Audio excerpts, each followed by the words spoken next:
Nasa critical ngayon ang kalagayan ng 3 katao mula sa 58 pasahero na sugatan na sakay ng passenger bus na nadisgrasya sa barangay Diabason, Jasaan, Misamis Oriental. Ito'y matapos masabugan ng gulong sa bandang unahan ang Batman minibus hanggang sa bumangga sa puno ng kahapon ng hapon. Una rito nanggaling ang bus sa bayan ng Belangoan at papunta sana ng Cagayan de Oro. Karamihan sa mga biktima ay nasa pagamutan pa dahil sa tinamon nilang mga sugat at pasa sa kanilang mga katawan. Nadiskubre naman ng mga otoridad na overloaded ang nasabing bus dahil meron lamang itong mahigit 20 passenger seating capacity.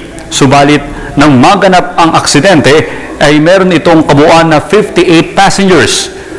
Inihayag pa ng mga otoridad na kasong reckless imprudence resulting to multiple injuries ang kakaharapin ng driver. Habang naharap din sa civil liability ang may-ari ng bus na si Francisco Hoy na tagalunsod ng Cagayan de Oro.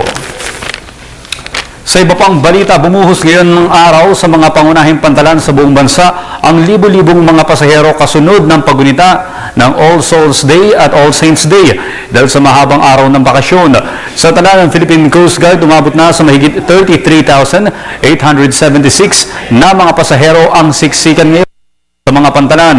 Ayon sa PCG, pinakamaraming mga naitalang pasahero sa mga pantalan ay mula sa Western Visayas na may 9,941, Southwestern Mindanao na may 5,699, sa Northern Mindanao naman ay 5,113, Southern Tagalog 4,320, sa Bicol 2,926, sa Central Visayas 2,535 at Eastern Visayas na 1,831 passengers.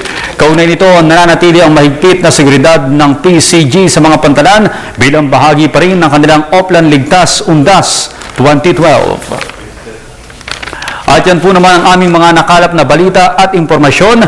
Magbabalik ang PTV Newsbreak makalipas ang 1 oras. Ako po si Audrey Goriseta.